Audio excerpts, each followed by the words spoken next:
ఒకప్పుడు జపాన్లో 1920 దశకంలో టోక్యో నగరంలోని నిశ్శబ్ద వీధుల్లో ఒక మృదువైన హృదయమున్న ఆచార్యుడు ప్రొఫెసర్ హిడెసబురో ఉయేనో జీవించేవాడు. అతని యూనివర్సిటీ ఆఫ్ టోక్యోలో ఉపాధ్యాయుడు.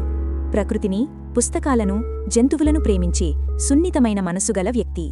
ఒక వసంతకాల ఉదయం షిబుయా రైల్వే స్టేషన్ దగ్గర ఒక చిన్న అకితా జాతి కుక్కపిల్ల భయంతో తిరుగుతుండగా ప్రొఫెసర్ గారు దాన్ని చూశారు. ఆ చిన్న కుక్కపిల్ల కళ్లల్లో అమాయకత్వం, ఆకలి, భయం కనిపించాయి. ప్రొఫెసర్ గారు దాన్ని ఎత్తుకుని ప్రేమగా అన్నారు, "నువ్వు తప్పిపోయావు కదా చిన్నోడా, నిన్ను నేనే చూసుకుంటాను." అతను ఆ పిల్లిని ఇంటికి తీసుకెళ్లి పాలిచ్చి అద్భుతంగా సంరక్షించాడు. దానికి ఆయన హాచికో అని పేరు పెట్టాడు.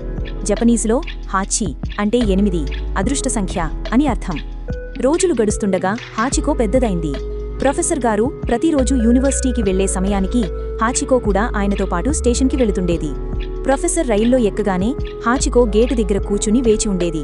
సాయంత్రం రైలు తిరిగి వచ్చినప్పుడు హాచికో ఆనందంగా పరిగెత్తి వెళ్లి తన యజమానిని ఆహ్వానించేది. ఈ దృశ్యం చూసి స్టేషన్లో ఉన్న ప్రజలందరూ హాచికోను గుర్తుపట్టేవారు. వాళ్లు నవ్వుతూ చెప్పేవారు, "చూడండి, హాచికో మళ్లీ తన యజమానిని కోసం వేచి ఉంది, ఎంత విశ్వాసం." ఒక ఉదయం ప్రొఫెసర్ గారు ఎప్పటిలానే హాచికో తల నిమురుతూ "సాయంత్రం కలుద్దాం" అని చెప్పి రైల్లో ఎక్కారు. కాని ఆ రోజు తిరిగి రాలేదు. యూనివర్సిటీలో ఆయనకు స్ట్రోక్ రావడంతో అక్కడే మరణించారు. అతను ఇక ఇంటికి తిరిగి రావడం లేదు. హాచికోకు అది తెలియదు. అతను రాత్రంతా స్టేషన్ గేటు దగ్గర కూర్చుని తన యజమానిని కోసం ఎదురుచూశాడు. మరుసటి రోజు ఉదయం స్టేషన్ తెరిచే సమయానికి కూడా హాచికో అక్కడే ఉండేది.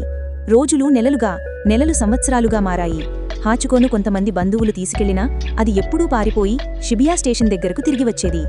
ఎంత వర్షం పడినా, మంచు కురిసినా, వేడి ఎండైనా హాచికో ప్రతిరోజూ అదే చోట కూర్చుని ఉండేది.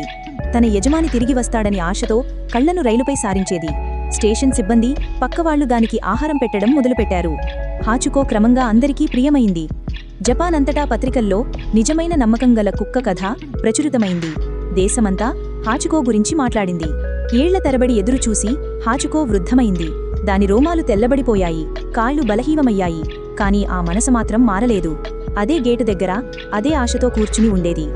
1935 మార్చి 8న హాచికో ఆ స్టేషన్ దగ్గర నిశ్శబ్దంగా చనిపోయింది. అదే దిశలో అదే గేటు వైపు చూస్తూ తన యజమానిని కోసం చివరిసారి ఎదురుచూసి శాంతిగా నిద్రపోయింది. హాచికో జ్ఞాపకం. జపాన్ ప్రజలు హాచికో మరణాన్ని గాఢంగా దుఃఖించారు. అతని విశ్వాసాన్ని గౌరవిస్తూ షిబుయా స్టేషన్ ముందు ఒక కాంస్య విగ్రహం నిర్మించారు. ఆ విగ్రహం దగ్గర ప్రతి సంవత్సరం మార్చి 8న ప్రజలు పూలు ఉంచి హాచికోను స్మరిస్తారు. అది కేవలం కుక్క విగ్రహం కాదు, ప్రేమ, విశ్వాసం, నిజమైన బంధం యొక్క ప్రతీకగా నిలిచింది. నీతి: నిజమైన ప్రేమ ఎప్పటికీ చావదు, విశ్వాసం శాశ్వతం. ఇది ఒక నిజమైన కథ.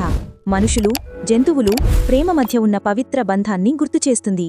హాచికో మనకు నేర్పింది, ఎంతకాలం గడిచినా ప్రేమకు అంతం ఉండదు.